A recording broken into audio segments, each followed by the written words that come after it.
Olá, corredor! Olá, corredora! Seja muito bem-vindo a mais um vídeo aqui no canal e hoje aquele quadro que vocês tanto amam, que vocês tanto adoram, aquele quadro onde eu leio os comentários e as dúvidas que vocês deixaram nos últimos vídeos, onde é que eu faço considerações de alguns pontos que muitas vezes não ficaram claros em outros vídeos e o quadro que eu te ajudo a melhorar na corrida.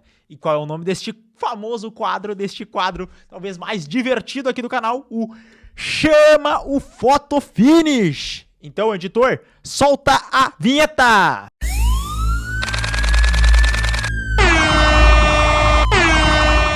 Bora lá então pra gente ler as perguntas que vocês deixaram aqui nos vídeos. E a primeira pergunta é do Leandro, no vídeo sobre a esteira. Faltou outra categoria, ataque de cachorros. E é verdade, esse é um ponto bastante importante da esteira que evita a gente ser atacado aí pelos doguinhos caramelos ao longo do caminho.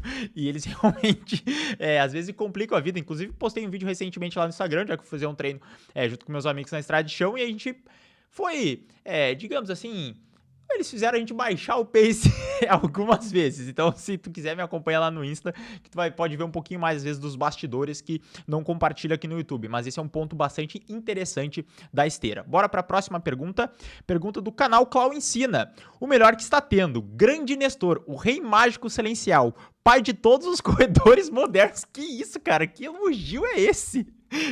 Que coisa maravilhosa isso aqui, muito obrigado por este elogio, espero que eu esteja ajudando não só você, como os outros corredores também, inclusive você sabe o que fazer, né? Se eu estou te ajudando, você pode deixar o like no vídeo para me ajudar a que este vídeo alcance mais pessoas. Próxima pergunta, pergunta do Matheus. Seu trabalho é excepcional, consegui troféu com suas dicas. Parabéns, Matheus, que continue seguindo as dicas, que eu tenho certeza que teu pace vai continuar baixando e tu vai conseguir ótimos resultados. Bora para a próxima pergunta do PR Robson Menezes de Moura. Boa noite. Tomar betalanina pode fazer meu organismo acostumar com ela e não treinar o corpo a fazer a resistência do lactato? Cara, eu não faço a mínima ideia disso. E eu tô te falando com toda a clareza e com todo o ponto. Não faço a mínima ideia. E eu acho que tu tá perdendo o teu tempo e ocupando a tua mente com coisas que são irrelevantes para a tua performance, beleza? Cara, quer melhorar na corrida? Foca em treinar, fazer fortalecimento, descansar bem. Só isso. O resto, esquece. O resto é firula, é complemento, é 2% que vai fazer a diferença, tá? Os 98% que de fato vão mudar a tua performance é treinar da maneira certa, treinar da maneira consistente. Então isso aqui, esquece, é só ruído mental, é só coisa para te se preocupar e não vai ter benefício tanto assim a ponto de você se preocupar se, meu Deus, vai fazer eu perder e não treinar a resistência do lactato. Esquece isso, só treina que tu vai ter melhores benefícios, vai colher mais benefícios e ocupar menos estresse mental. Próxima pergunta do Real Cold Fear. Ainda não concordo com você falando do intervalado fora da esteira, mas o seu ponto foi bom. Para mim, intervalado fora da esteira é horrível. Tem que ter um lugar plano e ficar indo e voltando só nele. É muito difícil fazer isso aqui na minha cidade. Enfim, bom vídeo. Pô, muito obrigado pelo comentário. E realmente, para fazer um intervalado na esteira é bom, só que perde alguns benefícios. E como tu falou, dá sim para fazer intervalado. O ideal é que, dependendo do intervalado, se for um intervalado ali numa V5000, numa V3000, intervalado de muita qualidade, que ele seja feito num local plano, tá? E eu sei que tem essa questão de ficar indo e voltando, e às vezes é chato mentalmente, mas é a melhor maneira de você saber como será o seu treino, né? Então, você ter um nível de fidedignidade maior. Só que, cara, se na tua cidade não tem local plano para treinar, tá? E tu vai fazer provas na tua cidade, é até bom que tu nem treine sempre no local plano. Então, mesmo que tenha algumas subidas e a qualidade do teu intervalado não vai ser tão boa, é interessante que você faça o intervalado mesmo com as subidas, porque assim tu já vai estar treinando o seu corpo para as dificuldades que você vai enfrentar na sua prova. E se depois tu for correr numa prova plana, vai ser muito mais fácil. Então, digamos que tu tenha, na tua cidade, tu tenha um local aí de 800 metros que ele tem uma elevação e não é totalmente plano, e tu tinha que fazer um tiro a 4 por quilômetro. Tu vai, treina neste local e tu joga ali 5, 10 segundos para cima. o teu nível de esforço vai ser o mesmo, como vai ter a subida, vai ter normal, vai quebrar um pouquinho ali, uns 5, 10 segundos, mas tu vai continuar treinando o teu corpo da mesma maneira.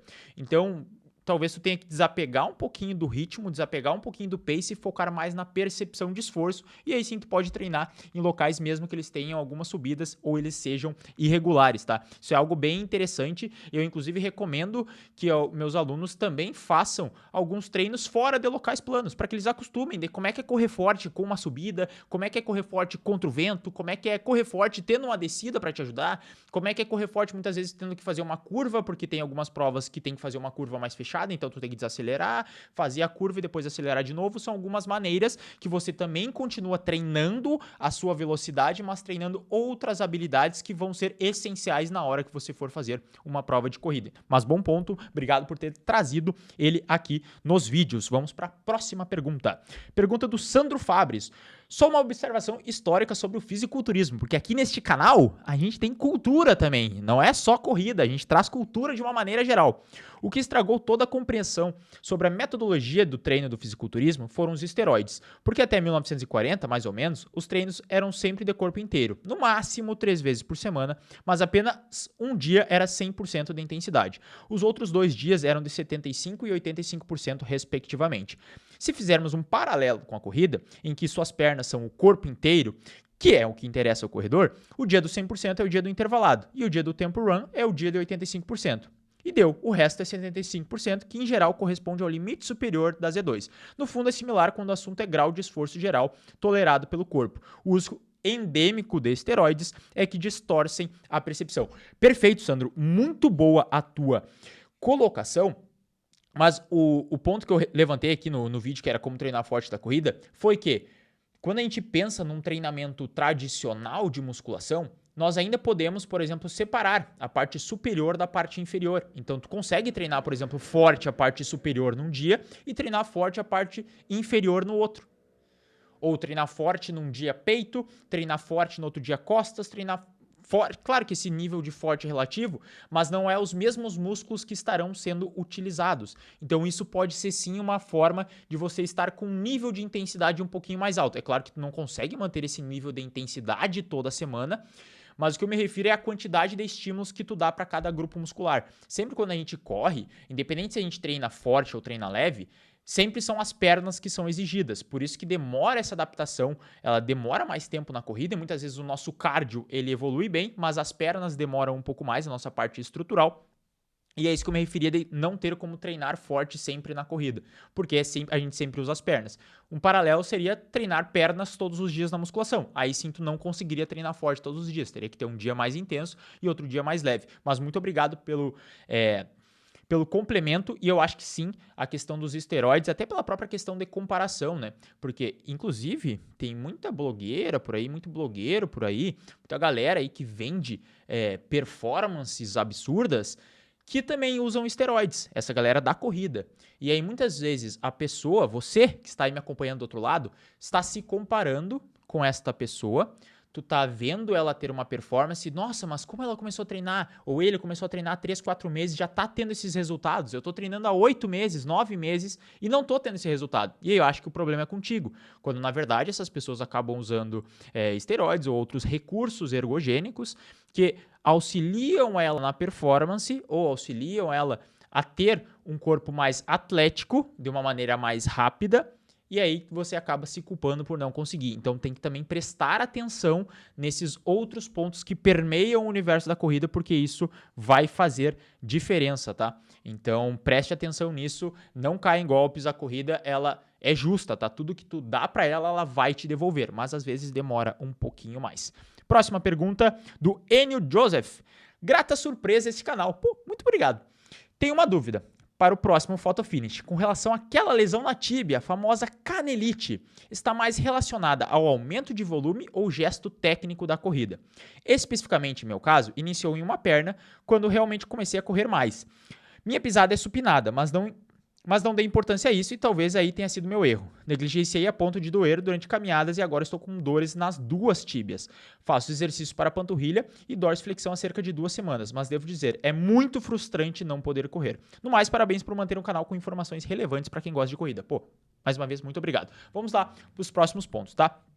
Em relação à canelite, ela pode acontecer por 3 fatores, tá? Primeiro, um aumento muito rápido de volume, e não é nem questão de volume geral, é um aumento rápido de volume. Então, se tu começou a correr, digamos que tu não corria nada, tu nunca fez esporte de impacto na tua vida, teu corpo não é acostumado a lidar com impacto. Aí do nada tu passou de 0 km na semana para 25 km na semana. Em algum momento isso vai dar canelite, porque ele não passou por esta fase de adaptação. Esse é o primeiro ponto. Segundo ponto, você aumentou a sua intensidade muito rápido. Então você estava acostumado com o nível de intensidade X, digamos que você fazia 30 minutos de intensidade na semana, do nada você passou para fazer 45, passou para fazer 1 hora de intensidade na semana. Isso também vai dar problema, porque seu corpo não está adaptado à canelite. A canelite não, ao impacto, né? E aí por isso gera a canelite. E o terceiro ponto pode ser falta de força específica, que muitas vezes seu volume tá ok, tu foi subindo gradualmente, mas te falta força, e essa força principalmente acontece no sóleo, tá? Então, o seu músculo sóleo, que é um dos 3 músculos da panturrilha, não é capaz de fazer segurar o movimento. Então, o que eu recomendo? Que você faça exercícios de sóleo, que você busque... tem um quarto ponto ainda que eu não falei, que um dos motivos também da canelite é o seu corpo não conseguir gerenciar o impacto. Que é aquela questão que eu falei, você nunca fez exercício de impacto na vida, você nunca saltou, não tem tanta experiência com esses outros exercícios, e aí quando você vai saltar, que a corrida é uma sucessão de saltos, na hora que seu corpo tem um impacto no chão, ele não consegue absorver isso, seus músculos não têm a capacidade de absorver, seu corpo não sabe lidar com essa absorção, e aí tu pega e é todo o osso que recebe o impacto. E aí, por isso, começa a inflamar e ter essa canelite. Então, fazer exercício de fortalecimento para a panturrilha, principalmente para o sóleo, e trabalhar exercícios de absorção de impacto. Por exemplo, drop jumps, onde é que tu vai estar no local mais alto, tu cai e amortece o corpo. Fazendo 3 séries de 6 a 8 movimentos já vai ser muito interessante para isso, tá? Porque aí tu vai conseguindo suportar esse impacto. E aos poucos, tu vai voltando a subir o teu volume bem pouco a pouco, porque como eu disse anteriormente neste mesmo vídeo, a nossa parte cardiovascular evolui mais rápido que a nossa parte estrutural, nossos músculos, nossos tendões e nossos ossos. Então, muitas vezes a gente tá indo bem, nossa, eu sinto que eu poderia correr mais rápido, só que às vezes tem que segurar esse correr mais rápido, porque senão dá problema na parte estrutural, porque o nosso corpo não adaptou da mesma maneira. Voltando ao assunto um pouquinho anterior, acontece isso também no fisiculturismo, quando a galera começa a usar esteroides. Tipo assim, ó, o músculo, ele vai bem, aí a pessoa começa a ter muita força, só que a parte tendínea dos tendões, ela não acompanha, então a galera tem muita lesão no fisiculturismo também por conta disso, porque o tendão não está adaptado, só que aí como o músculo ganha força rápido por conta do uso dos esteroides, eles conseguem colocar mais peso, só que aí rompe tendão. Então só para você ter mais ou menos uma ideia. Então como eu te falei, reduz volume, reduz intensidade, faz fortalecimento e busca correr em lugares mais macios, por exemplo, correr na grama, correr numa estrada de chão, locais assim que tenham menos impacto, porque isso vai te ajudar a fazer a canelite. E realmente é muito frustrante não poder correr. Eu passei por isso no início deste ano e final do ano passado, onde é que eu tive uma lesão, também não consegui correr, e é muito ruim. Mas fazendo isso, a tendência é que em 3, 4 semanas a dor passe e você melhore e consiga voltar a correr. Beleza? Espero que eu tenha conseguido te ajudar. Vamos para a próxima pergunta. Pergunta do Joaquim Pedro. Posso fazer fortalecimento antes do treino forte? Não recomendo, tá?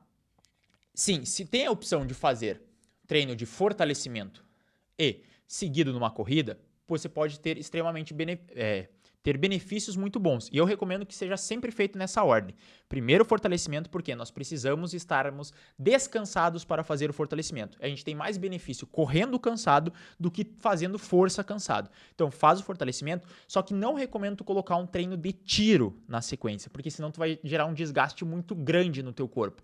Sempre opte, se essa for a sua solução, sempre opte por fazer uma rodagem leve. Então, fez o fortalecimento, rodagem leve se os dois forem feitos um na sequência do outro. Se tu vai treinar os dois no mesmo dia, separa eles em turnos diferentes. Então, fiz o fortalecimento de manhã, vou fazer o treino de tiro à tarde, ou fiz o treino de tiro pela manhã e vou fazer o fortalecimento à tarde. Dessa maneira, é uma maneira melhor de você estar ajustando isso, beleza? Então faça sempre dessa forma. Eu não recomendo fazer fortalecimento antes do treino forte, não, nem depois. Próxima pergunta. Pergunta do Marcos. Excelente conteúdo. Sendo assim, qual o volume em horas semanal? Vai depender, cara. É igual falar volume na semana. Qual o volume ideal? Não sei. Eu não sei o teu histórico anterior. Eu não sei quais são os teus objetivos na corrida. Eu não sei para que prova tu tá treinando. Então, tudo isso faz parte do combo para saber a quantidade de horas ou de volume na semana que tu vai correr.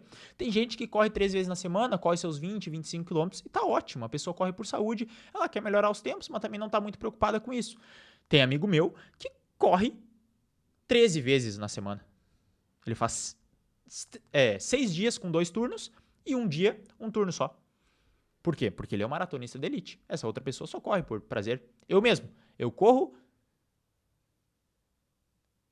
8 vezes na semana, mais ou menos.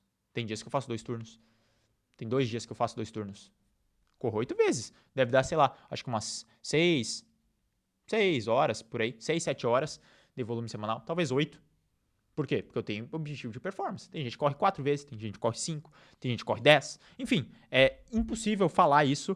É realmente individual de cada um, dependendo dos objetivos, do quanto que a pessoa quer com a corrida, enfim, não tem como te dar uma resposta. Mas, se você quiser uma resposta mais específica para a sua realidade, você pode clicar no primeiro link da descrição e vir conhecer a minha assessoria de corrida, a ProElite, onde é que eu vou guiar você passo a passo com o volume de treino dentro das tuas capacidades atuais e dentro dos teus objetivos. Então, se você deseja ser treinado por mim, pessoalmente, só clicar no primeiro link da descrição.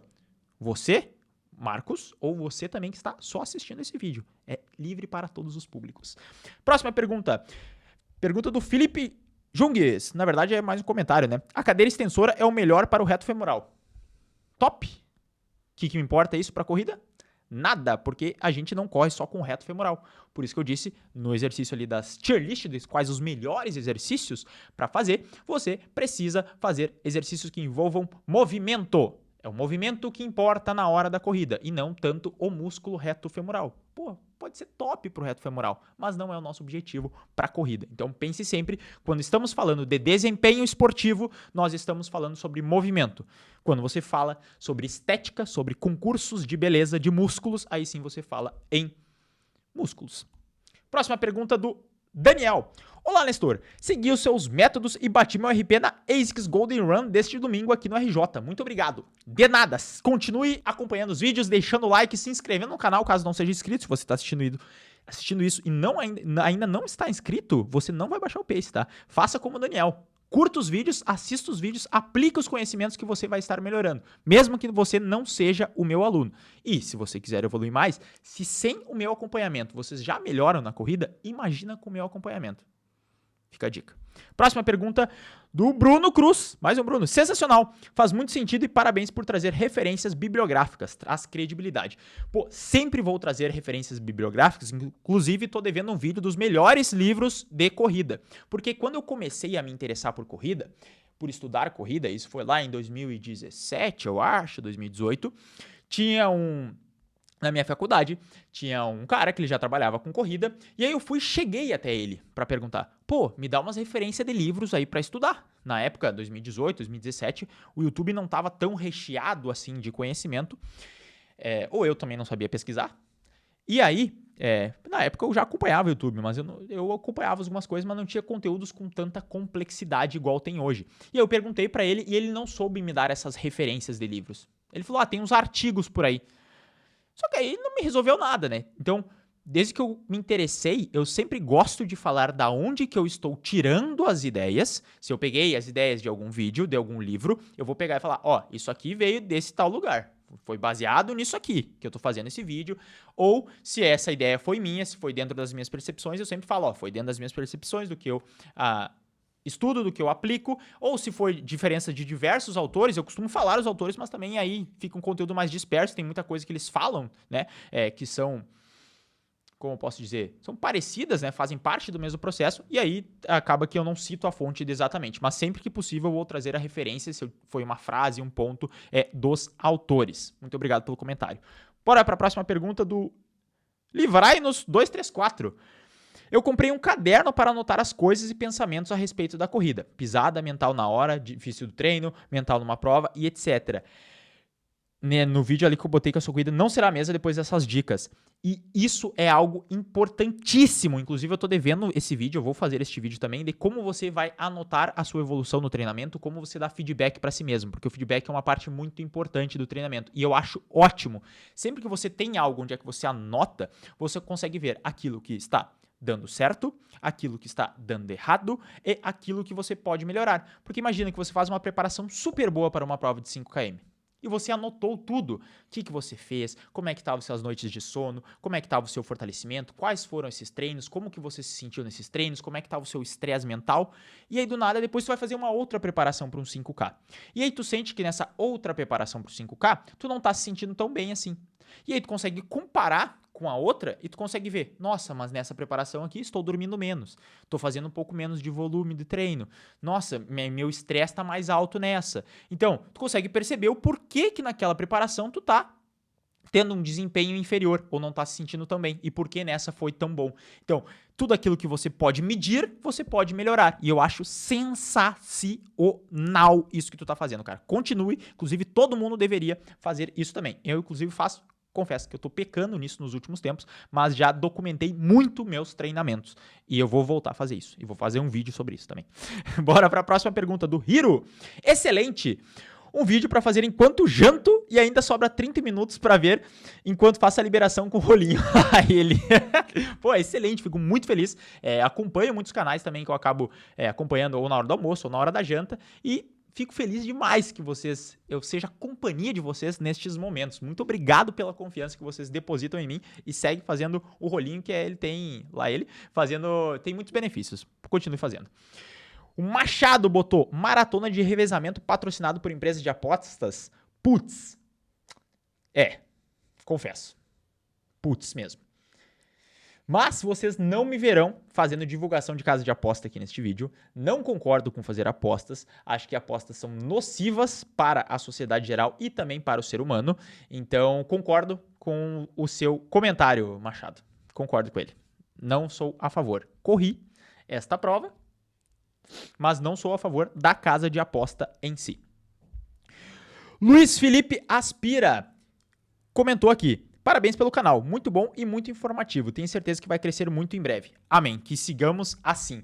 Uma dúvida, sou um corredor pesado, entre aspas. Quando vejo planilhas com muitos dias seguidos, fico até com medo de possíveis lesões. Se você estiver pegando uma planilha de fora do Brasil, vai ser com muitos dias seguidos de treinamento, porque lá nos Estados Unidos, a galera, Estados Unidos e Europa, trabalha com muito volume. Então você vai ver corredor do ensino médio fazendo 80, 90 quilômetros na semana, tá?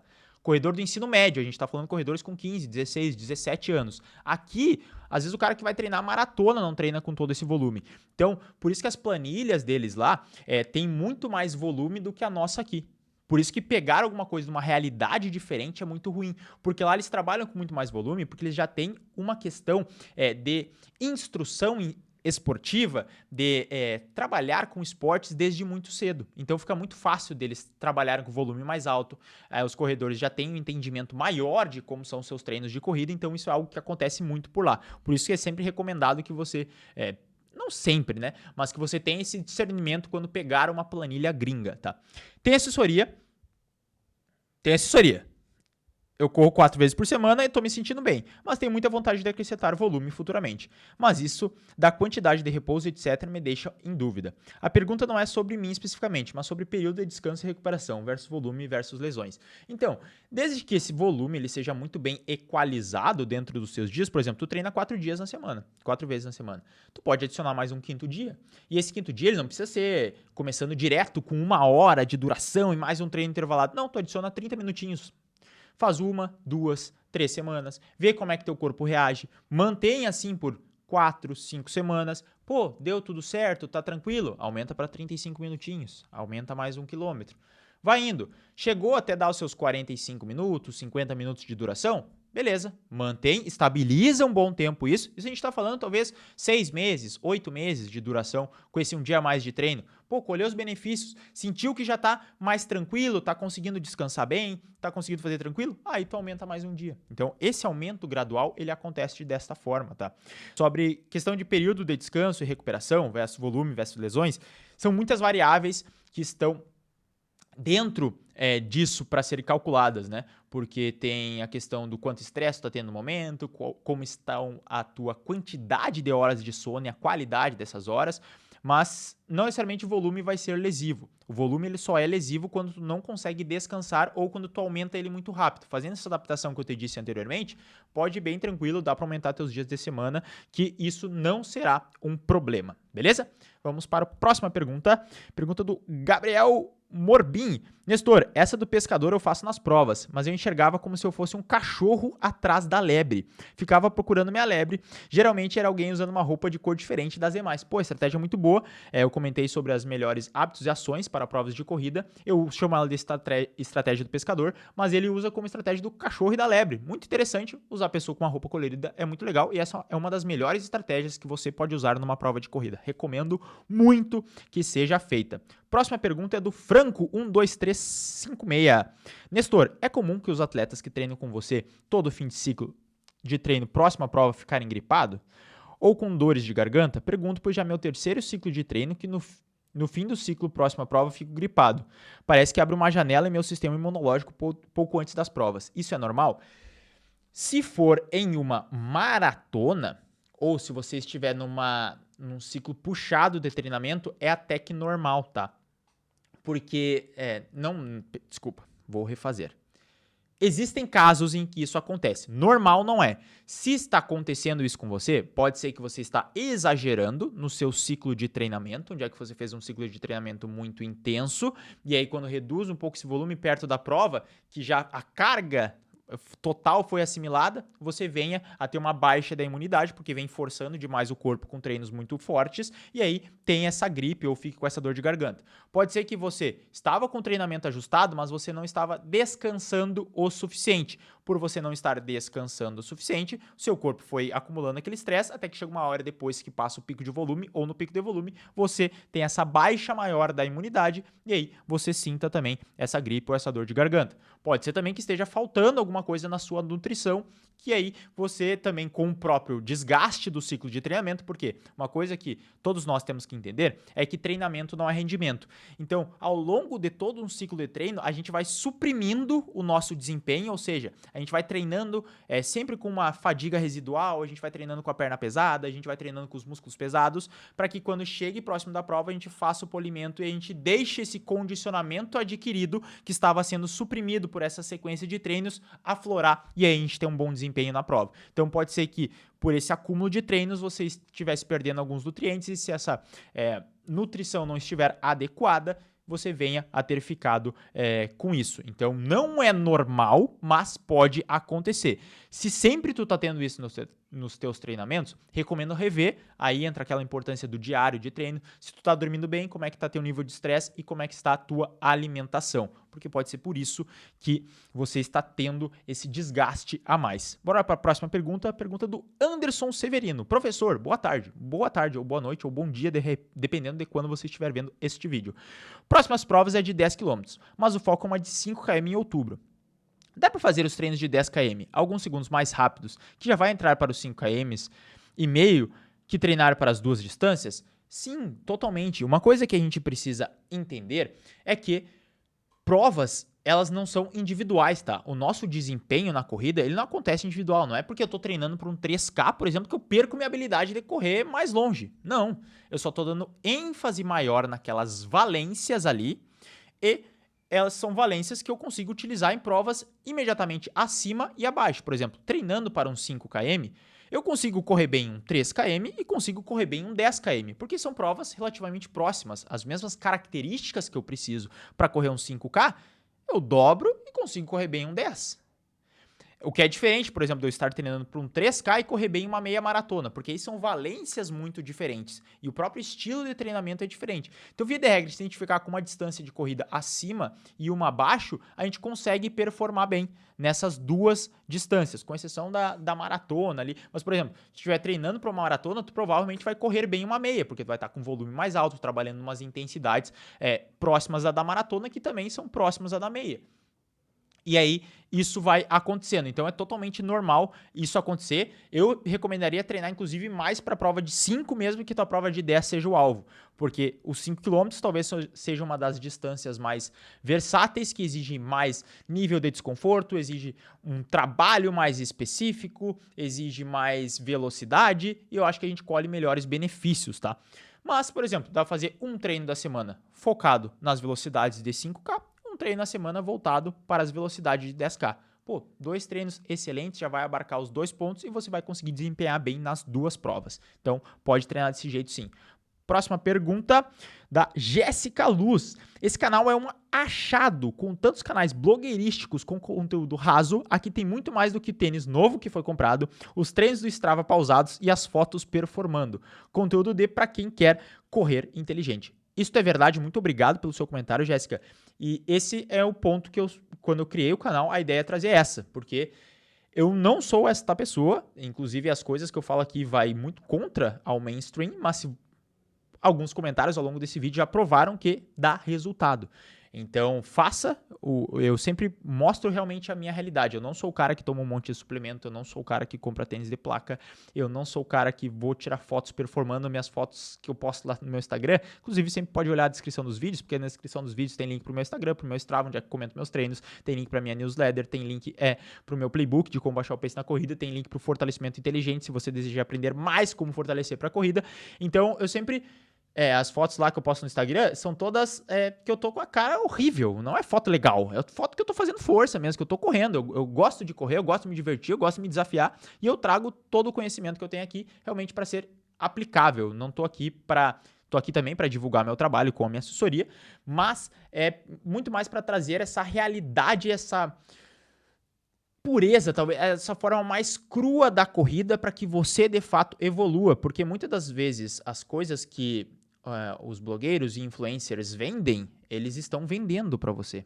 Então eles querem que você compre, porque eles vão ganhar bônus em cima daquilo que eles estão vendendo, mas não de fato aquilo vai ser a melhor coisa para você ou vai ser o mais benéfico, tá? Então tenha sempre esse senso crítico sobre aquilo que você está consumindo. Obrigado pelo comentário mais uma vez. E vamos para a próxima pergunta. Nos últimos 5 km, o cara tem que correr no ritmo de quase morte, não tem jeito. Isso é verdade, ele botou na estratégia para correr provas de 10 km. Finaleira de prova tem que correr, tem até um ditado muito famoso na corrida, que é: a primeira metade, o primeiro terço da prova, você vai correr com a cabeça. Então, correndo com a cabeça, centrado, com estratégia de prova. Segundo terço da prova, tu vai correr com o físico. Aí é o treinamento. Segundo terço é o treinamento. Se tiver treinado, tu vai aguentar bem o segundo terço, entendeu? Já fez a estratégia boa com a cabeça, passou na meiuca ali, tu tá correndo com o teu físico, e a terceira parte tu corre com o coração. Porque aí sim, o quanto tu tá querendo performar na prova, porque ali vai estar doendo, a perna vai estar pesada, e se tu quiser mesmo, se tiver afim, tiver focado, tu vai conseguir ter um bom desempenho. Então, esse é o ditado que eu acho que você deve levar para sua corrida, que você vai evoluir muito. Era a última pergunta, então muito obrigado por você ter me acompanhado até aqui, espero que você tenha terminado forte esse vídeo. Se ainda não deixou o like, você tem a oportunidade de deixar o like agora. Pode deixar perguntas também para o próximo Photo Finish e a gente se vê numa próxima. Um forte abraço e valeu!